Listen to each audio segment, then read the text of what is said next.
Ladies and gentlemen, welcome to the main event.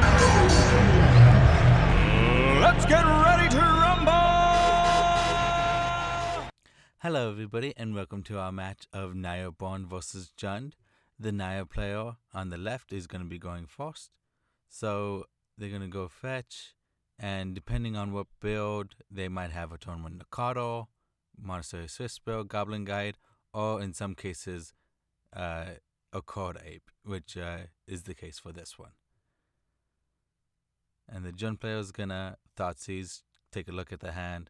So Bolt, Swiss build, 2 Eidolons, and an Attackers command. So this is a difficult choice, but it looks like the Jund player goes with the Monastery Swiss spell, as everything else in his hand is pretty much a Bond spell, and having a Swiss spell on the battlefield getting pumped is pretty bad.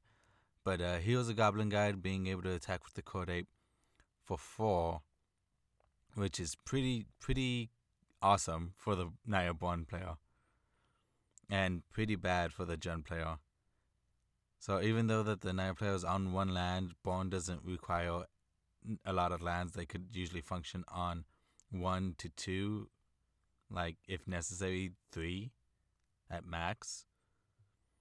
And the Jund player is going to play a Scavenging Ooze. This is really good for this matchup, as it can potentially gain the Jund player life and be a really big blocker, which is exactly why the Naya Bond player bolts it and is able to go in for another 4 damage.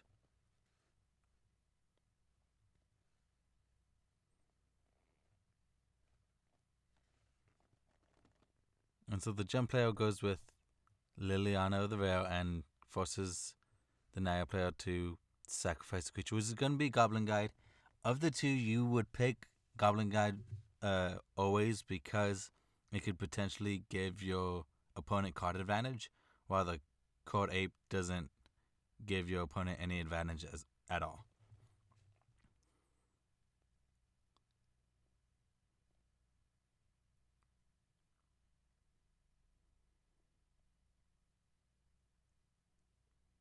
And so, looks like he's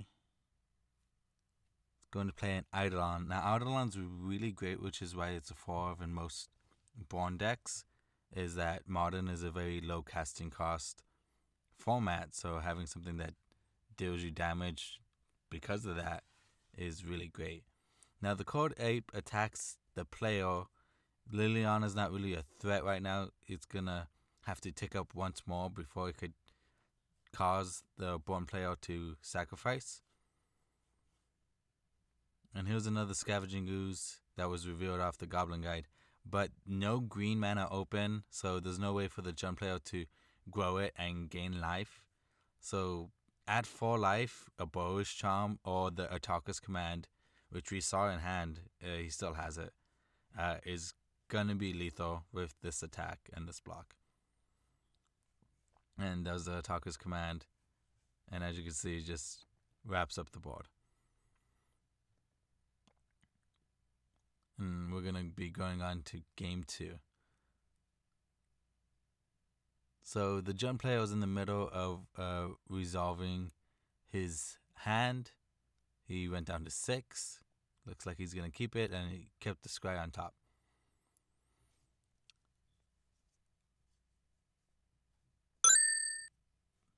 So there's going to be a lot of shortcuts that the players are going to do, so I'm going to do what they did in sequence. So the Bond player casts a Cord Ape, and it's nice and big, but it's not big enough to survive a bolt to the face, which allows the Jund player to play a 3/4 Tarmogoyf on his turn. So I'll take you guys back to the game now. So it is the Naya Bond player's turn. And with a 3/4 Tarmogoyf on the board, it's going to be really problematic for the Bond player to get rid of it. Being in white, they do have access to Path to Exile, which is the only real solution to that Tarmogoyf.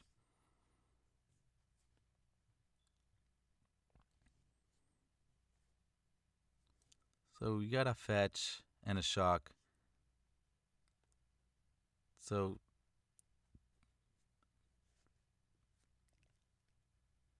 considering he got white mana, he might be able to path it this turn, and then maybe hold up a bolt or play a 1-drop.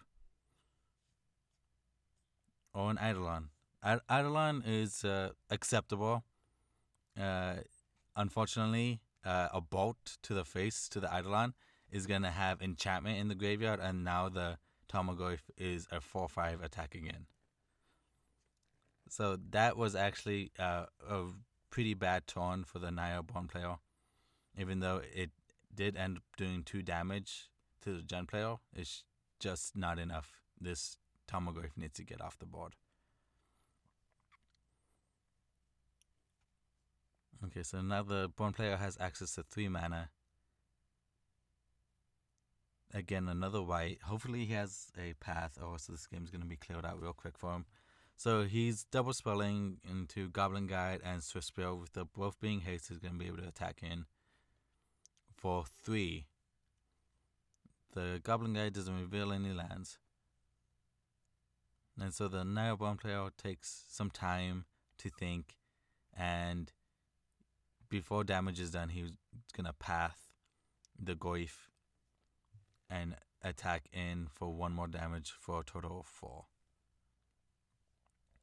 Now that the Jun player's board is cleared up, it's really good for the Naya Born player if the Jun player does not have removal, which, considering what Jun does, is pretty unlikely.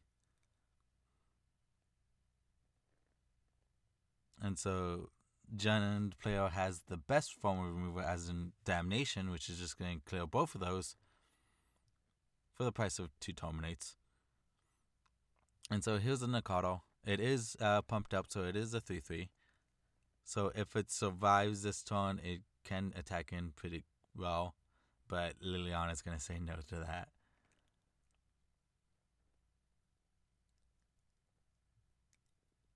And now it's an awkward position. There is a Raging Ravine on the Jun player's side.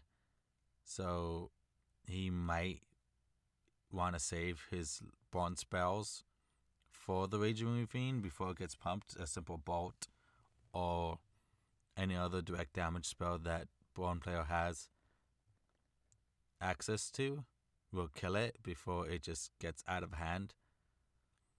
But he's going to respond to the uptick and cast a Talker's Command, dealing 3 damage and putting a land into play. So the Liliana doesn't actually take anything out of his hand. But here comes that Raging Ravine, and it's hitting for 4. It's lethal next turn. And so if it just doesn't have anything and gets beaten down by that Raging Ravine. Now, Jund is really good at controlling the board with kill spells and discard spells. So they usually win through the Goyfs and Raging Ravines.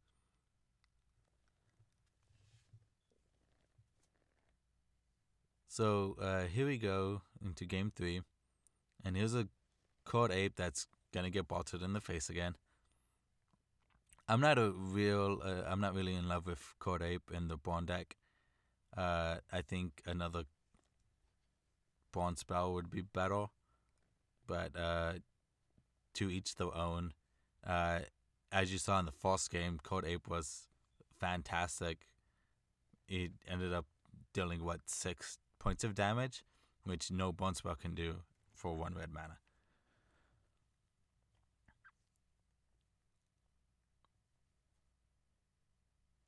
So, besides that Court Ape, nothing else has been played, and the Born player is just passing up the turn with a good grip of cards at hand. He, again, might be holding up Born spells to take care of problematic creatures, or just waiting until he has enough in hand that it's okay to launch a couple few at the player's face. Or, worst case scenario, he has a hand full of lands.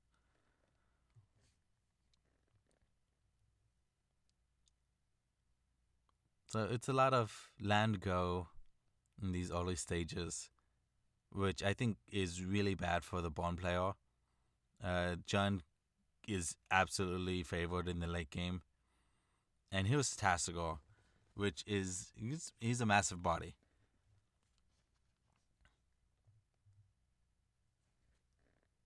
And so this is an interesting play. I'm not sure how I feel about it. The Naya Bond player does have the path for the Tasigor, but if you had it in hand, I don't know if it would be better to do it on your turn to prevent them from activating his ability, which is the jump player is going to do right now, and getting value out of it. So it's very iffy. Again, I'm no expert. I have no idea. Like, if you guys see me play Magic, I'm probably like the worst player you've ever seen. And so that takes care of the jump player's turn. It does tap him out on his turn, so that's probably an upside. Probably the reason that the Bond player did it, so that his potentially hasty creatures can actually attack in without being decimated.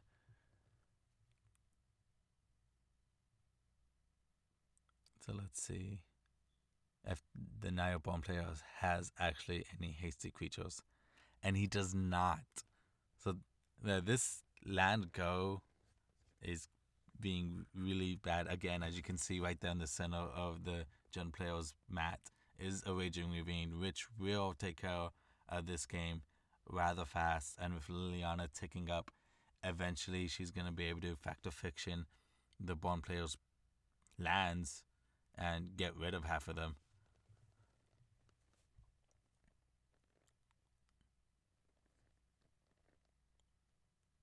So it's just a discard.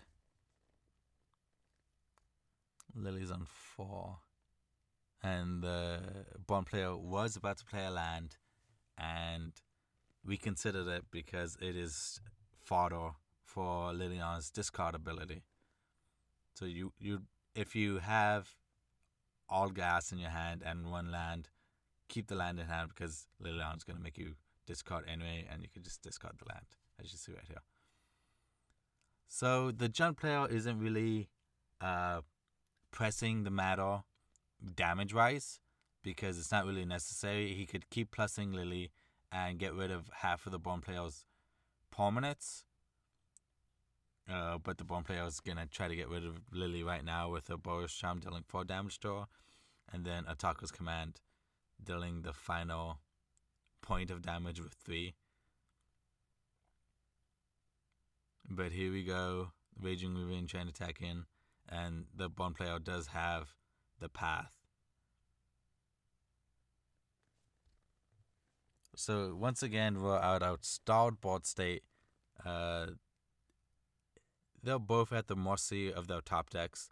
Unfortunately for the Bond player, Jund's top decks are going to be way better than the Bond player's top decks.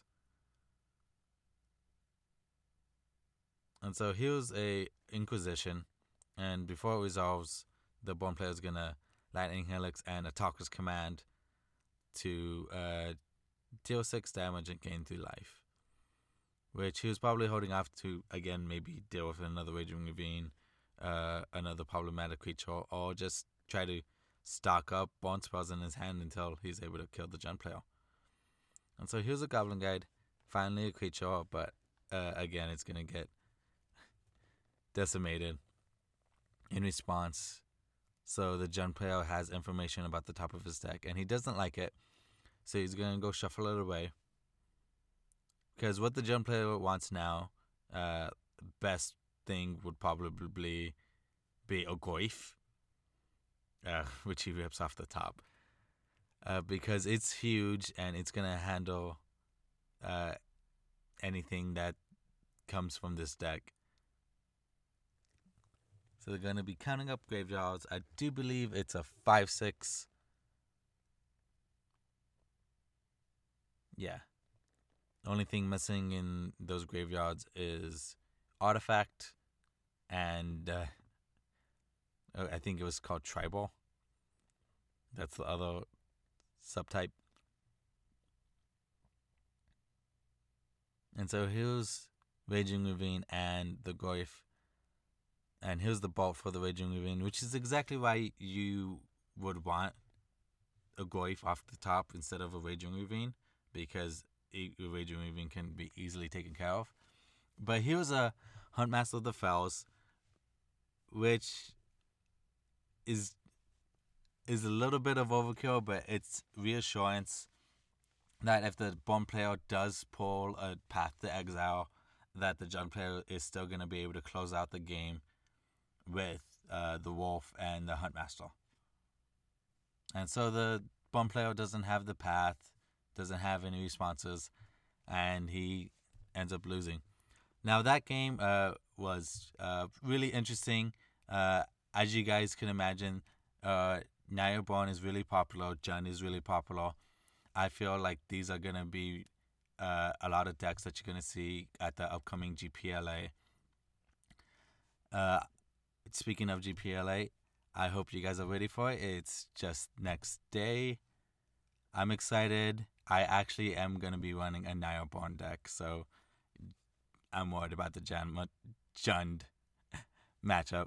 But I would love to hear what decks you guys are going to be bringing, what decks you brought, how did you do, and if anybody is interested, I would love to do an interview with you, a little deck tech about what you brought to GPLA, how did it do, and what did you learn from that experience. Okay? Hope you guys enjoyed the video. If you did, go ahead and leave a like, go ahead and comment. Thank you all for watching.